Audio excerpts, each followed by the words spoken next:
আসসালামু আলাইকুম friends, welcome to my channel. তো আজ একটি দারুণ মজার রেসিপি নিয়ে চলে এসেছি। তো আমরা অনেকে অনেক রকম চিকেন রান্না করে খাই, তো আজ একটু চিকেনটা অন্যরকমভাবে বানাবো। তো চলুন দেখে নিই কীভাবে চিকেনটা বানাচ্ছি। প্রথমে চিকেনটাকে ম্যারিনেট করে নেব। দিয়ে দিলাম লবণ, গুঁড়ো লঙ্কা দিয়েছি, আর 1 চা চামচ মতো আদা রসুনের পেস্ট দিয়ে ভালো করে চিকেনটাকে মাখিয়ে নেব। তো চিকেনটাকে মাখিয়ে 15 মিনিট মতো ঢাকা দিয়ে রেখে দেব। এখানে মশলা তৈরি করে নেব।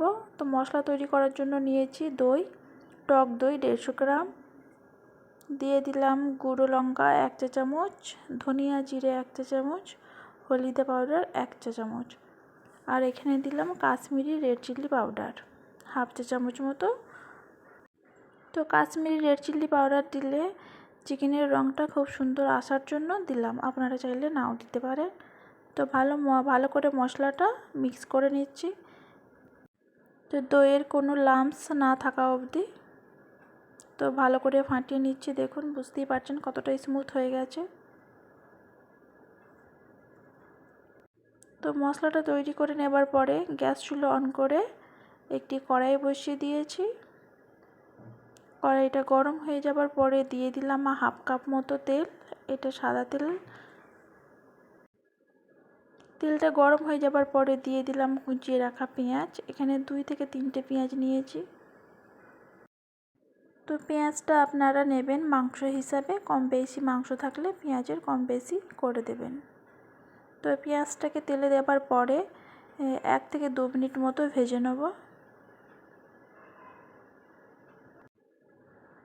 পেঁয়াজটা দেখুন অনেকটা নরম হয়ে এসেছে। এখানে অ্যাড করে দিলাম 1 চা চামচ লবণ, আর দিয়ে দিচ্ছি আদা রসুনের পেস্ট 2 চা চামচ মতো। তো আদা রসুনটা দেবার পরে আরও 1 মিনিট ভেজে নেব, যাতে করে আদা রসুনের গন্ধটা না থাকা অবধি। তো আদা রসুনটা ভেজে নেবার পরে এখানে দিয়ে দিলাম টমেটোর পেস্ট। তো টমেটো আমি 2টো নিয়েছি, 2টো নিয়ে পেস্ট বানিয়েছি। তো টমেটোটা দেবার পরে আরও কিছুক্ষণ ভেজে নেব। তো দেখুন টমেটোটা থেকে তেল ছাড়তে শুরু করে দিয়েছে, টমেটোটা ভালো করে ভাজা হয়ে গেছে। তো অ্যাড করে দিলাম আমি মশলাটা, আগে থেকে যে মশলাটা বানিয়ে রেখেছিলাম সেটা দিয়ে দিলাম। মশলাটা দেবার পরে খুব ভালোভাবে কষিয়ে নিতে হবে। তো মশলাটা দেখবেন যতক্ষণ তেল ওপরে উঠে আসছে না ততক্ষণ অবধি কষিয়ে নেব। মশলাটা কষাতে প্রায় 4 থেকে 5 মিনিট সময় লাগবে। তো মশলাটাকে মিডিয়াম ফ্লেমে রেখে ঢাকা দিয়ে দিলাম। তো দেখুন খুব ভালোভাবে তেল ছাড়তে শুরু করে দিয়েছে, আরও একবার নেড়ে নিচ্ছি। তো যে কোনো সবজির যদি মশলাটাকে খুব ভালোভাবে কষানো হয় সেই সবজির টেস্টটা দ্বিগুণ বেড়ে যায়, আপনারা খেয়াল করে দেখতে পারেন। তো মশলাটা কষিয়ে নেবার পরে এখানে মাংসগুলো দিয়ে দিলাম। আগে থেকে মাংসটা যে মশলা মাখিয়ে ম্যারিনেশন করেছিলাম সেটা অ্যাড করে দিলাম। তো এবারেও ভালো করে মাংসটাকে কষিয়ে নেব। তো ভালো করে মশলার সাথে মিশিয়ে নিচ্ছি। তো মুরগির মাংসটাকে যত ভালোভাবে কষানো হবে ততটাই কিন্তু টেস্ট হবে, আর মাংসের মধ্যে যে একটা আঁশটানি গন্ধ থাকে সেটা কিন্তু থাকবে না যদি খুব ভালোভাবে কষিয়ে নেওয়া যায়।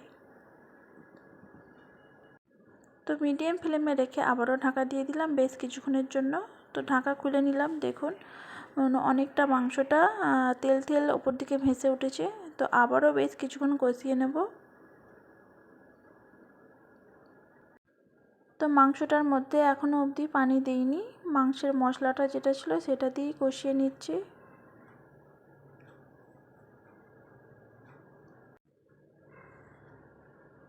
তো আমার চ্যানেলে যদি নতুন বন্ধু হয়ে থাকেন, সাবস্ক্রাইব করা না থাকলে প্লিজ সাবস্ক্রাইব করে একটি লাইক করে দেবেন। তো এখানে 1/2 গ্লাস মতো পানি দিলাম। তো পানিটা দেওয়ার পরে আবারও একবার নেড়ে নিচ্ছি, মাংসটার সাথে ভালো করে মিশে যাবে।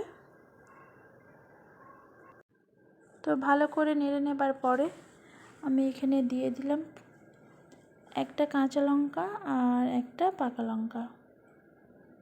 তো দিয়ে মিডিয়াম ফ্লেমে রেখে আবারও বেশ কিছুক্ষণ ঢাকা দিয়ে রান্না করে নেব। তো ঢাকাটা খুলে নিচ্ছি, মাঝে একবার নেড়ে নিয়েছিলাম, তো আবারও একবার নেড়ে নিচ্ছি। তো এখানে মাংসটা অনেকটাই সিদ্ধ হয়ে গেছে, প্রায় সিদ্ধ হয়ে গেছে। তো মাংসটা যখন প্রায় সিদ্ধ হয়ে যাবে, বেশি অর্ধেকটা, তো তারপরে আমি কেটে রাখা ক্যাপসিকাম আর পেঁয়াজ অ্যাড করে দেবো। তো এখানে আমি ক্যাপসিকাম নিয়েছি একটা, 4 চৌকো সাইজের কেটে নিয়েছি, আর দিয়ে দিচ্ছি পেঁয়াজ এখানে মিডিয়াম সাইজের 2টো কেটে নিয়েছি। আপনারা চাইলে ক্যাপসিকামটা দিতেও পারেন, চাইলে নাও দিতে পারেন। তো পেঁয়াজ আর ক্যাপসিকামটা দেওয়ার পরে ভালো করে নেড়ে নিচ্ছি। আর এখানে ক্যাপসিকাম আর পেঁয়াজটা হালকা কাঁচা কাঁচা ভাব থাকবে। তো এখানে আমি অ্যাড করে দিচ্ছি কাসুরি মেথিটা হাতে করে একটু ক্রাশ করে নিচ্ছি। কাসুরি মেথিটা দিলে কিন্তু চিকেনের ফ্লেভারটা অনেকটা সুন্দর আসে।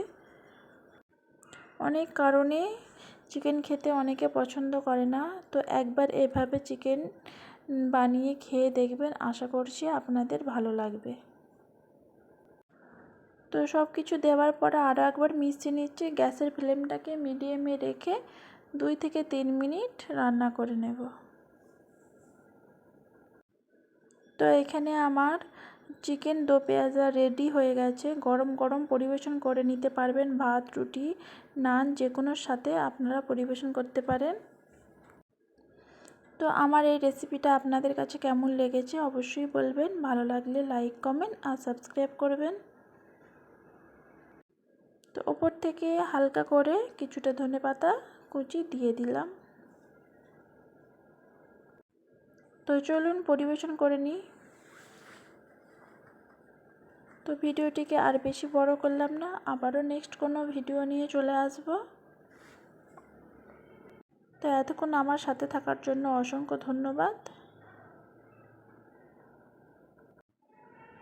তো এখানেই শেষ করলাম। আল্লাহ হাফিজ।